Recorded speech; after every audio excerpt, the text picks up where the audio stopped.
That's new. How is everyone? How's everyone's uterus? Unmolested, hopefully. What a time we are all living in. What a time to be writing books for this time that we're living in. As many of you know, I dedicated this book to Christine Blasey Ford. I wrote this book primarily, really by accident. I wrote this book by accident, and I know I say that a lot, and I almost always mean it. But this time it was really true. I did write this book by accident. It was originally supposed to be a short story that got way out of hand, as many of us do sometimes. And it got way out of hand. But it began actually in not so much in response to, but I had this experience in my minivan driving through Minneapolis in the rain, and I was listening to Dr. Ford give her testimony. And she gave her testimony, I think a lot of us we've felt this sense of resonance in that moment. We shared with her that sense of these terrible memories that get stuck with us, and that we don't always have somebody to talk to. We don't have the voice to be able to make things right. And so we just have to live with it for a really long time. I had this experience listening to her as I drove in my car. And I stopped over at South High School to pick up my daughter, to take her to play practice. And we were driving through the streets of Minneapolis, and normally when she would get in the car, she would turn off whatever I was listening to and hook up the radio with her Spotify and listen to whatever playlist had to be played that day so that we could not talk. I don't know if you've met a teenager. But she didn't do that day. We both listened to the testimony, and we both leaned forward, and I gripped the steering wheel, and she had her hands on her face. And I realized with this sort of crushing certitude that I was her same age when I listened to the radio, when Anita Hill was addressing that same body. I was her same age when another woman in another generation was also trying to prevent the Senate from making a terrible mistake. And I was her same age when that action was not realized. It wasn't a failure, but we failed her. The country failed her.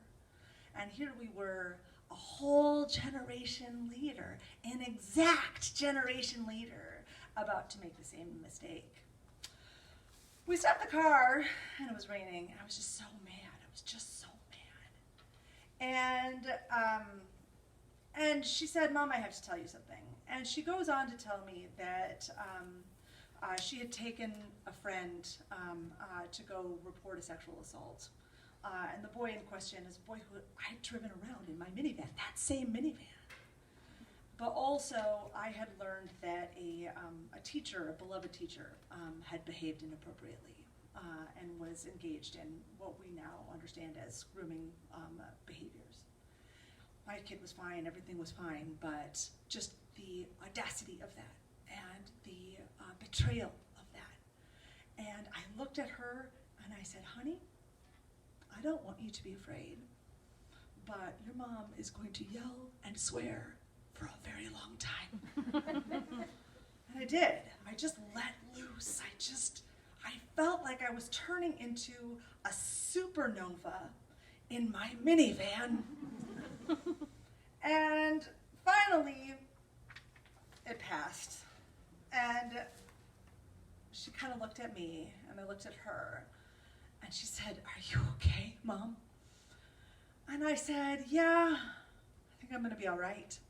Are you okay? And she said, yeah. And she said, it's just that sometimes everything just seems so small. I said, I know what you mean. So she got out of the car in the rain, and I drove home. And I just felt like my bones were on fire. I felt like my bones were on fire. And I thought to myself, I'm going to go home. I had to write a short story. I thought that I was done writing forever, but I had promised one editor I'll give you a short story, because he's like the nicest editor in the world. You can't say no to him. He really wanted a short story for an anthology of dragon stories, and so I was like, fine, I'll do it for you. And that'll be my last thing, and then I won't write again. And so I thought, okay, I know what I'm going to write for him. I'm going to write a short story about a bunch of 1950s housewives who turn into dragons and eat their husbands, like you do. And also anybody else who wronged them or disrespected them or took their voice away or their power away or their autonomy away. And so I went home and I started writing the story. And a week later, it was 100 pages long. and then I had to put it away for a while. But I knew it wasn't a short story. I knew I had written something else. But the thing about Rage, it was called Rage Story at first. The thing about Rage, it's a funny thing. It doesn't behave the way that we think it's going to. It doesn't do what we think it's going to do. Rage does not exist to stay in a steady state. We don't stay in a state of rage. If we do, that's problematic, and maybe we should see somebody about that. Rage exists to transform, to burn the chaff away, to burn the excesses away, and to show us the heart of the matter. Rage and memory are linked. Rage and understanding are linked. These things are linked. So I thought I was writing about a story about rage, but actually what I was doing was I was writing a story about memory. And actually what I was doing is I was writing a story about family. And actually what I was doing is I was telling a story about silence. And the silences we keep, and the silences that harm us, and the silences that persist. So, that's this book. I'm going to read you. I'm going to read you something from the middle, and then I'm going to read you the first chapter. So the way the story is set up, and I actually had to argue this for a while, and because it is a memoir. It's called both a novel and a memoir to placate me, because that is that was my line in the sand. But this is a memoir, actually. It's written as a memoir. It's a memoir that doesn't exist, a memoir of a person that doesn't exist, doesn't matter, it's still a memoir. I wanted to use the form of the memoir in order to get at this concept of memory and the ways in which memories shift over time, the ways in which our memories are linked to other moments in our life, these intractable knots that we basically spend our lives unraveling. This is why therapy exists, right? And so, but interspersed throughout it are these little interstitial bits, primarily coming from the scientific documents as well as historical documents that have been assembled by a character called Dr. Gantz. And so by assembling these, it allows me to have this other counterpoint plot that reveals itself over the course of his long life, also over the course of his work. So this is just one of the little bits, a little moment of historical dragoning, because that's what we're going to talk about today. The mass dragoning and historical dragoning. In AD 785, a young priest by the name of Angus traveled to the fishing village of Kilpatrick on the island of Rathlin, where he took residence at the local church. He was the first parish priest in the village who was able to write, and so he took it upon himself to maintain an exhaustive account of his time on that wild and rocky coast. He was not a particularly adept writer. His pen wandered between Gaelic and Latin, adding bits of Old Norse and Welsh, and often twisted the languages beyond any comprehensibility. Still, his account is vital, as it is the only surviving account of the Viking attack on the island, as well as Angus's own culpability for that disaster. During his time on the island, Angus had become preoccupied with the study of knots. This was not unusual in a fishing community where knot work had multiple purposes, both practical and mystical. Knots formed the villagers' fishing nets and fencing for their animals. Knots secured the rigging and allowed for their boats to survive the near constant storms. They knitted dense knots into the wool of their jackets and held heavy cloaks to help to shed the rain and to keep them warm at sea. The magic of knots was also well known and was accepted within the bounds of Christianity. Women tied knots to improve fishing, and knots to protect the boats, and knots to keep the sharks away. They tied knots for good weather, and knots to make their wombs bare, and knots to find true love, and knots to send their rivals away. Each clan had its signature knot, and it was customary for young brides to design a new knot combining her clan with his to represent the union of families, as well as a knot specific to each of their subsequent children. These she would keep with her always, tied around her waist under her clothes. She would not undo these in her lifetime. This is all true, by the way, FYI. I don't know if this, but it's true. So was the Viking attack on Kilpatrick in 785. Kilpatrick at this time, or not 785, a couple years later, doesn't matter. Kilpatrick at this time was said to be guarded by a number of water dragons who lived in the harbor of underwater caves nearby. These water dragons were considered kin, as every year a certain number of adolescent girls would walk into the water and transform into the wild beasts, sliding into the waves. They never returned to their girl selves. They could be seen from time to time playing in the surf or looking after the boats belonging to their fathers or brothers or former fiancés. They minded the sea and kept the beaches free from marauding pirates or the sneaking ships of Greeks or Britons or bloodthirsty Danes. Bards sang songs about these water dragons, and they found their ways into carvings on barrows and castle walls, as well as church frescoes and paintings on illuminated texts. Angus writes of them matter-of-factly, in the same way that he might detail the existence of a seabird or a peat bog. In one entry, a young man named Mole came to the priest in a desperate state. He's in love with a girl and wants to make her his bride, but the girl has refused. Her parents had told him that the girl's older sister has already gone into the water and left her skin behind, and the younger girl was sure to follow. He tells the priest that he can have no other bride, and that she is his only love. If she were to enter the waves, then he would follow, even though it would mean his certain death. Angus, alarmed for the young man's safety and soul, for it would surely mean an eternity in hell, sends Mole home and tells him that the Lord will show him the way. Angus then turns to his previous research on the practice of knots. I'm going to just move this a little bit closer to my mouth, because I'm tall and I'm bending over. After a month of serious study and exhaustive notes, he travels to the young man's home. He shows him a knot that, once tied around the young woman in secret, will prevent this change from occurring. She will not be able to undo it. Such is the power of this knot. It works. The couple is married within the week. In Angus's journal on the date of the wedding, he describes a lovely young woman whose tearful eyes kept wandering away, tilting ever to the sea. He was impressed by her innocence and her saintly acceptance of her life to come.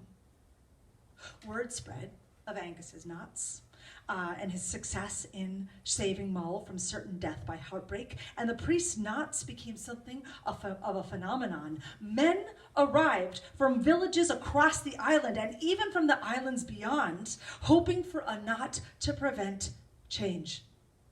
a knot to ensure discipline, a knot for quiet, a knot for obedience, a knot for docility, a knot for happiness in demeanor, and most importantly, a knot to help the holder find a water dragon out at sea, to seize her and hold her and turn her back.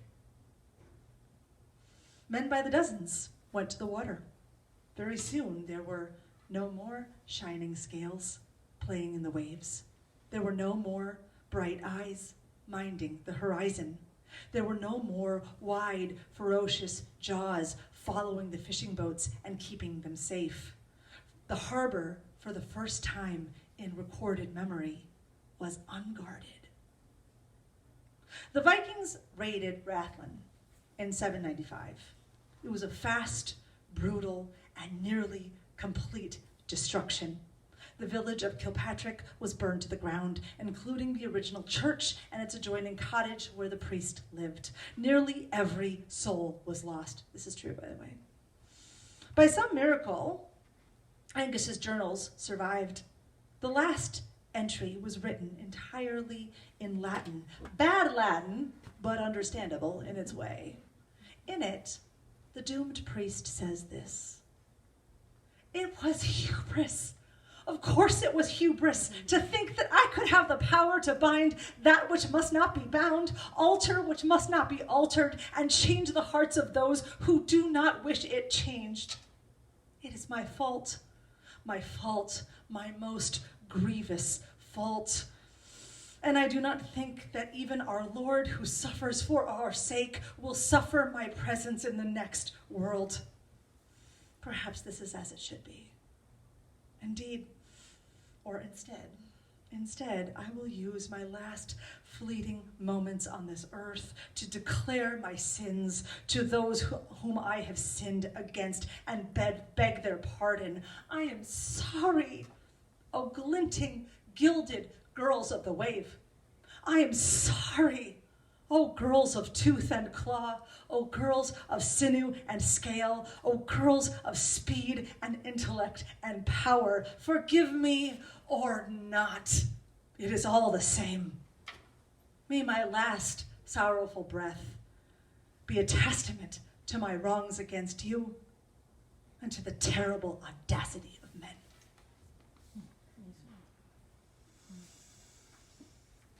Anybody has any idea where my head is right now? Or was my head then?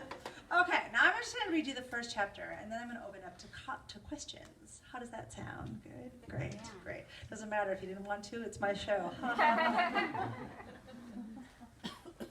Okay.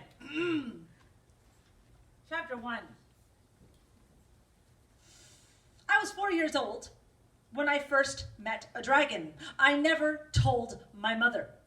I didn't think she'd understand. I was wrong, obviously, but I was wrong about a lot of things when it came to her. This is not particularly unusual, I think. Perhaps none of us ever know our mothers. Not really, or at least not until it's too late. The day I met the dragon, for me, was a day of loss, set in a time of instability. My mother had been gone for over 2 months. My father, whose face had become as empty and expressionless as a hand in a glove, gave me no explanation. My Auntie Marla, who had come to stay with us to take care of me while my mother was gone, was similarly blank. Neither spoke of my mother's status or whereabouts. They did not tell me when she would be back. I was a child and was therefore given no information, no frame of reference, and no means by which I could ask a question. They told me to be a good girl, and they hoped I would forget. There was back then a little old lady who lived across the alley. She had a garden and a beautiful shed and several chickens who lived in a small coop with a faux owl perched on top. Sometimes, when I wandered into her yard to say hello, she would hand me an egg, or a basket full of strawberries, or a bundle of carrots. I loved her.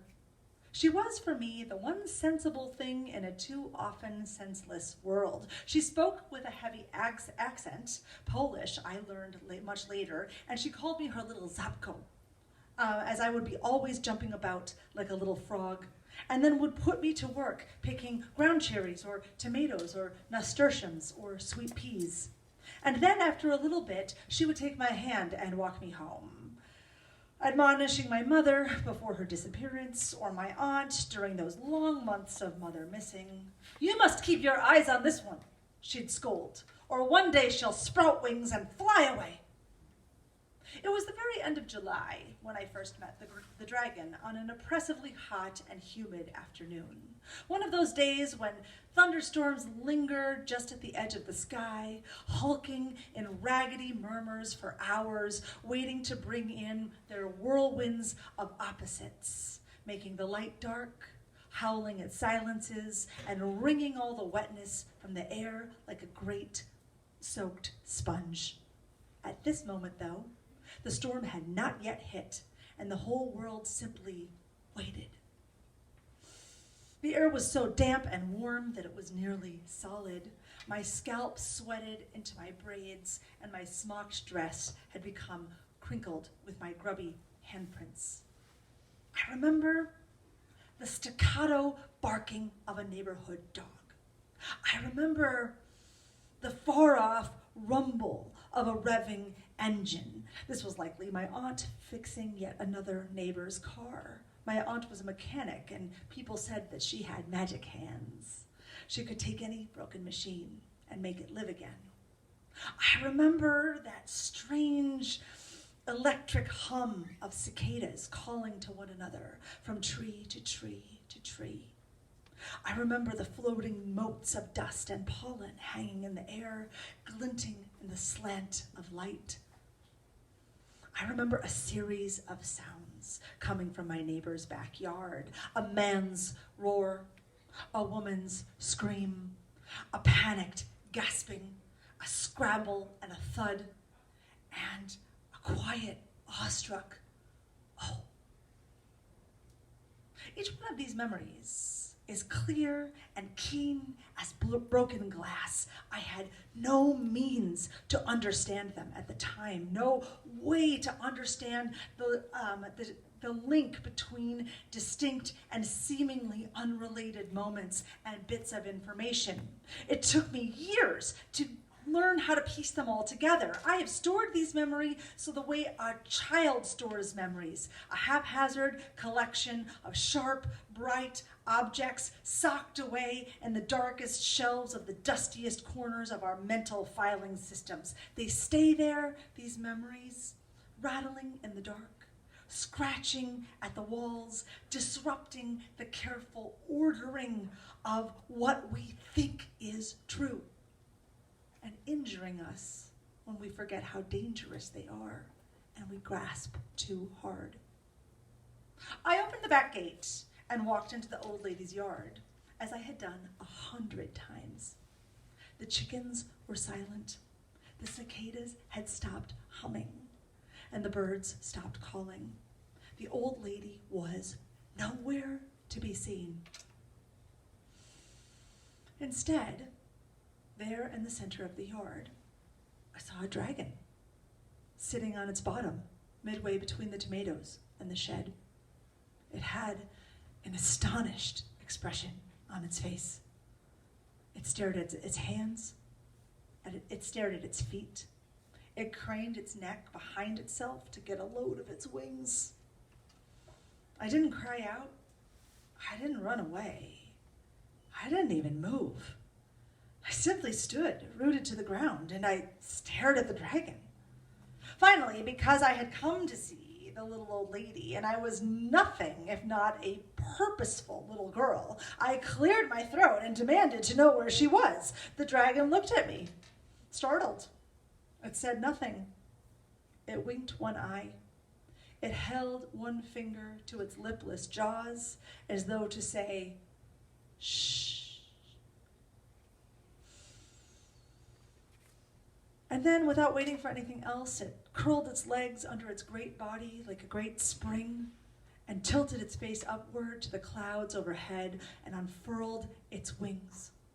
With a grunt, it pushed the earth away, leaping forward to the sky. I didn't see the little old lady again after that. No one mentioned her. It was as though she never existed. I tried to ask, but I didn't have enough information to even form a question. I looked to the adults in my life to provide reason or reassurance, but I found none. Only silence. The little old lady was gone. I saw something that I couldn't understand. There was no space to mention it. Eventually, her house was boarded up, and her yard grew over, and her garden became a tangled mass. People walked by her house without giving it a second glance. I was 4 years old when I first saw a dragon. I was 4 years old when I first learned to be silent about dragons. Perhaps this is how we learn silence. An absence of words, an absence of context, a hole in the universe where the truth should be.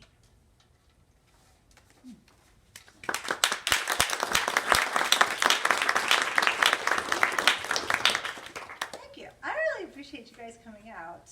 I thought I told my editor, I don't think anybody's going to come. Everybody's going to be marching and stuff.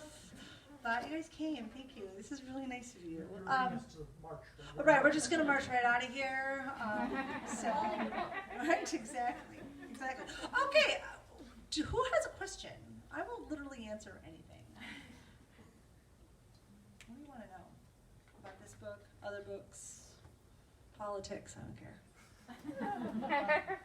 Mm-hmm. So you said before you wrote this that you weren't going to write ever again. Why would you deprive us? Well, so the thing is, there's a couple of things. First of all, writing is really hard. It's really hard. Why do we do it? So, I mean, a bunch of different reasons. I mean, here's the thing. Like, on one hand, like, I really meant it this time. But my husband also will say, yeah, she said this before. I really pity people who are espoused to writers. We're a lot. But the thing is that, I mean, one of the things about writing a book is that, I've said this a lot before, that the act of reading is an act of radical empathy, right? You know,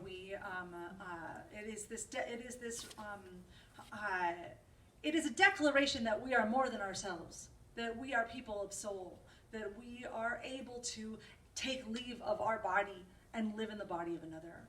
We see as another person sees, we think as another person thinks, we feel as another person feels, and we know what another person knows. It is a tremendously powerful experience. This is why they ban books, FYI. I don't know if you knew. This is why they're banning books all over the place, right? It is trying to put a lid on our capacity for empathy. But the thing about writing is that it is that act of radical empathy times a lot, right?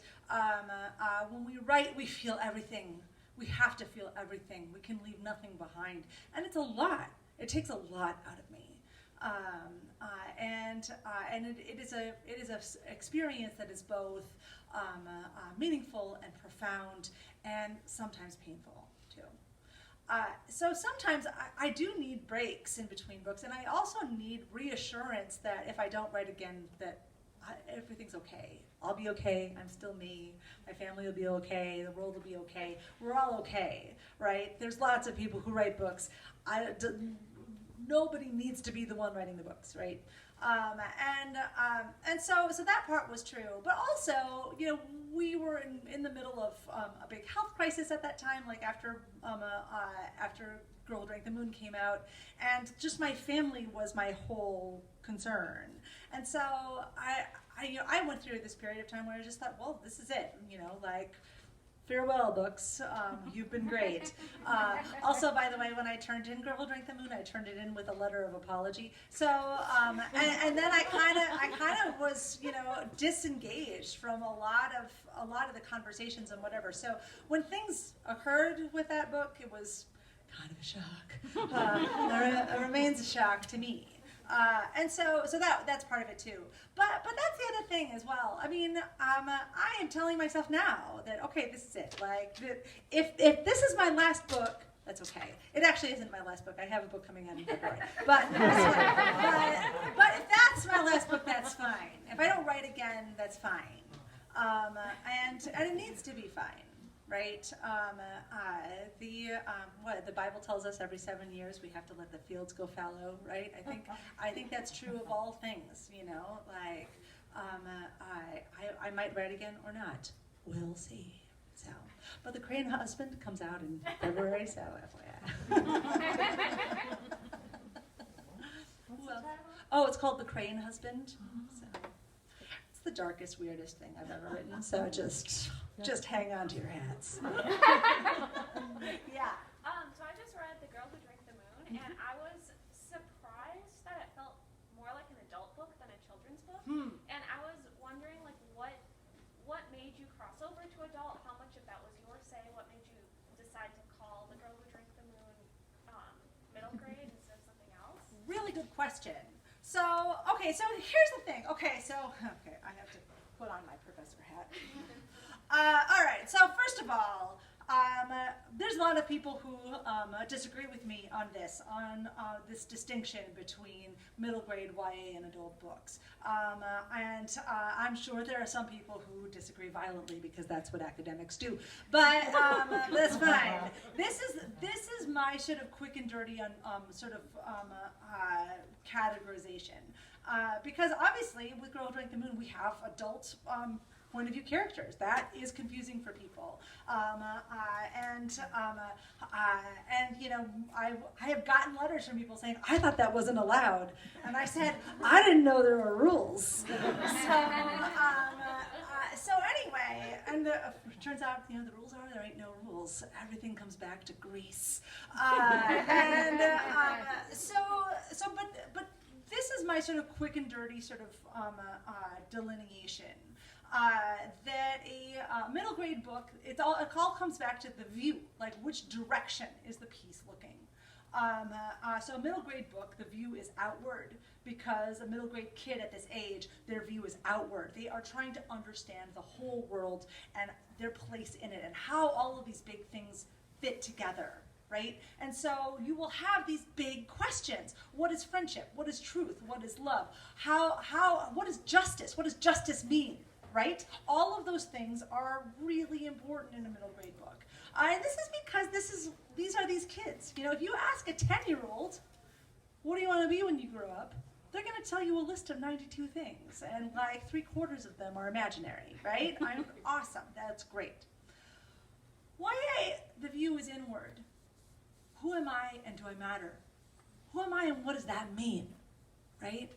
I have never been a person who has done A, B, C, or D, and now I am a person who has done all of those besides, and now I am that person forever.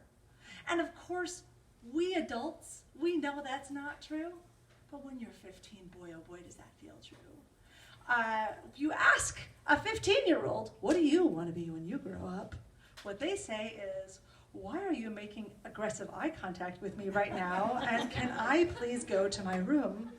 And I say this with all the love in my heart. I have a 17-year-old at home, and I have recent teens as well who are off in college. And whereas adult books, the view is backwards, right? How did I get here? Right? How did we get here? And what does it mean? Right? And so with adult books, we have that sort of sense of time and experience and putting things again in context and in place. So with Girl Who Drank the Moon, but all of that being said, one of the things that I love about writing middle grade is that you're not just writing one book. You're writing 4 books, right? Because you're writing the book that the kid reads, that the 10-year-old reads. You're also writing the book that the adult reads, the gatekeeper, right? The book buyers, the librarians, the parents, the teachers, people who will try to ban your books, like the list goes on. you're also writing the book for the kid that adult used to be, right? Because they are reading it not just with their adult eyes, they're reading it with their 10-year-old eyes. They're reading it through their eyes of memory. So it's got to work for that kid too.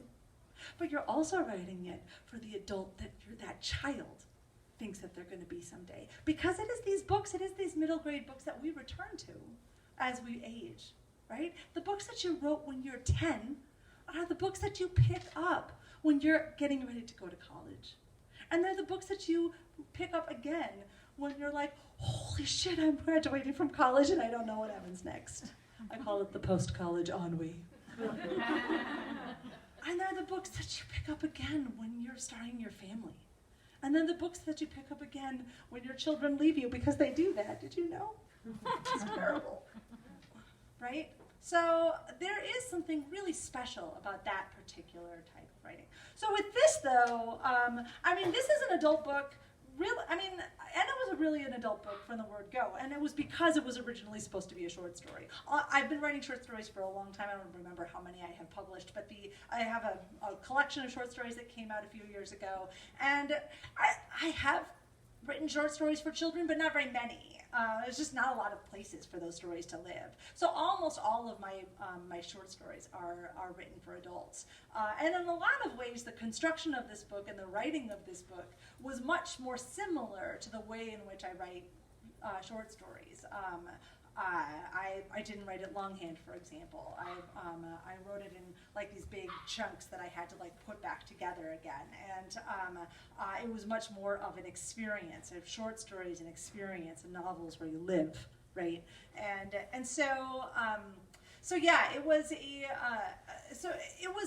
there was no question at all as to what this book was and what it was supposed to be, and also because the view of it was clear. Like, this was a book that's looking backwards. This is narrated by a woman at towards the end of her life, and she's looking back at like the scope of her life, right? So, great question. Sorry if it went long. Any other questions? Kelly, I Yeah. have something to tell you. Not to tell you, but to ask you. Oh, tell me. Ask Mom. I'm her mom. Yeah. That lucky. Your book has two men in it. Yeah. And the father is terrible. Yeah. He's terrible. He puts those girls in a terrible apartment and hardly feeds them. I know, he sucks. He don't put spoilers. What I want you to do is talk about the scientist. I know, Dr. Gantz. Just balances. So I love Dr. Gantz so much, and so there's two characters in this book. There's Dr. Gantz, and then there's also the librarian, Mrs. Gazinska, who I also love very much. And both of them operate. They kind of are two sides of the same coin. Both kind of, and they serve similar purposes in the narrative, although in very, very different ways. What I love about writing the story of Dr. Gantz is that, first of all, we have this character who gets it wrong. He gets things really wrong, and he owns that. It's part of the scientific method. It's part of being a scientist. Is that whatever we learn, somebody's going to like completely, turn it on its head. That's how science works, right? And unfortunately, because we have very low science literacy in this country, what people take from that is, every study can say anything. Well, yeah, but like it's how it all works together, don't you see? People don't see. And so that his character gave me a chance to sort of to watch a character in that state of knowledge is becoming, but also to show a character who is doing his best to try to get at the truth of things, even though it gets him into trouble. And he ends up in front of the House of Un-American Activities, and he ends up losing his job, and he ends up losing all kinds of stuff, all from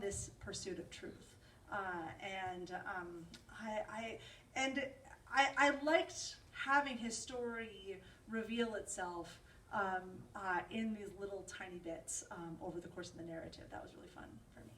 So anyway, great question, Mom. Yeah.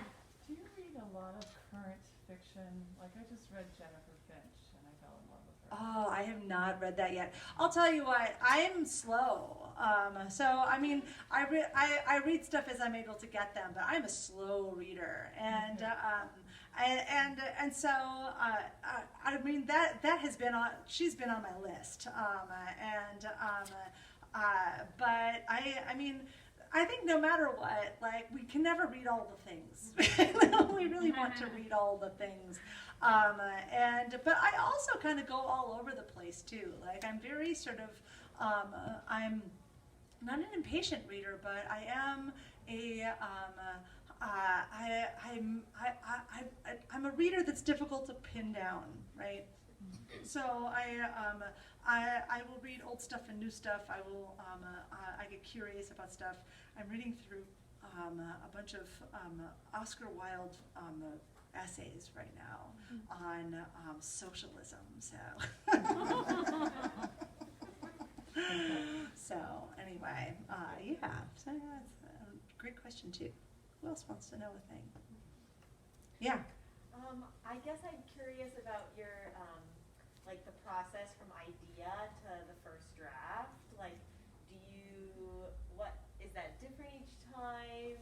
You know, how do you get your ideas? I realize that that's a crazy question, but like, you know, do you let it marinate for a while? Do you like, I don't know. I'm just curious. Yeah, I mean, the thing is that, like, I mean, in a lot of ways, the process of fiction has everything to do with your sort of front brain that sort of like worries about stuff and thinks stuff and learns stuff and gets stuck on stuff and whatever, and sort of vibrates with, you know, various notions and ideas. And then your back brain, which really communicates in sense memory and image and you know, sort of the language of dreams and the language of you know, other memories, and like all of those things start to like interact and intersect. And so in a lot of ways, you know, it's like your sort of the part of your brain that only communicates in metaphor, that doesn't have language, is trying to talk to the part of the brain that does, right? And so you get all these like weird stuff. So for example, when I was writing, before I started Girl Who Drank the Moon, I knew that I wanted to write a book for children about false narratives. I did know that. And I wanted to have a book in which you would have a story that, you know, would be sort of told in different ways, that the framing of the story was wildly inaccurate and wildly untrue, but it would have elements of true facts that would be verifiable in the, you know, in the text of the rest of the narrative. I knew I wanted to do that. You know, that we have a lot of friends who are journalists, and in the aftermath of Hurricane Katrina, when, like, boy oh boy, did journalism get it frickin' wrong, right? Bias in language. Oh, look, these people over here are scavengers, and these over here are looters, and we won't even like mention, but you know, that skin color and neighborhood and poverty and all these different things all change how I tell that story, right? But also, like, whole entire narratives that were like completely made up, that just got repeated again and again and again, right? All of these had like details that were correct, but were put in a narrative that made them wrong. And so I knew I wanted to do that, but I just didn't know what that would be, you know? And so it was sort of like this, you know, there's that phrase, agitation births creation. You know, it sort of is the sand in the oyster, right? That, like, why does an oyster make a pearl? Because it's being bugged. Like, this itches and it's gross and I can't get it out. So I'm just gonna like put stuff around it, right? Spin and spin and spin and spin. I'm gonna just turn it around. And so I was out for a run with my dog, over in Fort Snelling State Park, running through the forest, and I'm not really a very visual thinker. I don't really think in pictures at all. I have 3 children that I love very much, but if I want to get their faces in my head, it's hard. I have to like sit and work. And also like trying to think in trying to visualize things is actually really, it tires me out. But every once in a while, I'll have this like unbelievably like shatteringly clear vision in my head. And when I do, I pay attention. So I'm out for a run. I just had this vision in my head of a swamp monster with 4 arms and this like big tail that like curled around it. And it was holding a daisy in one hand, and it was holding a flute in another hand, and then it recited a poem. And so I was like, oh. And so I just stood where I was. I memorized the poem. It's the last poem in the book. I didn't change it. I just ran home. I ran home, and I pulled out a note card, and I wrote out the poem, and I looked at that, and then I turned it around, and I wrote, swamp monster. And then I looked at that, and then I wrote, his name is Glurk. And then I got a box, because so what I will typically do, I don't always do this, but what I will often do is I will have a box where I can just like throw things in. And I'll keep it for a while, I'll throw things out. Like I'm not really precious about things, but I'll just throw things in there. So I just started like throwing things in there, you know. I thought, okay, this might be a thing. And so I would like might write more poems, I put that in the box. I would write a paragraph that I liked, put that in the box. I'd start to write things that I knew were true. And as I was doing that, I started to like get a sense of like what the story could be. And what it was going to. I did not realize that what I was doing is I was writing the thing that I had been thinking about. I did not know that for a long time. I did not know that like my front brain was like preoccupied with this idea, and my back brain was solving it for me in this way that it took like, I'd say maybe a year from oh, I see what you're doing. So that's typically what it is, right? I mean, every book is different. Every book sort of like has its own way of becoming. I'm working on a book right now that I've been working on for 8 years, right? And unless I'm done writing forever, I don't know yet. And so I just don't know, right? This one was different though. This one just like operated in a very different way. When I write a short story, like that happens in a very short period of time, or at least the bulk of it does. And then it's like a lot of fussing. And that usually is I write that on the computer. But my books, typically, until this one, I did all of my I call it draft 0. My draft 0 is always longhand. And then I put it aside and I recompose from memory because I'm insane. So. Right. Any other questions? All right, well, this is what we're going to do. I'm going to sign some books for anybody who has books.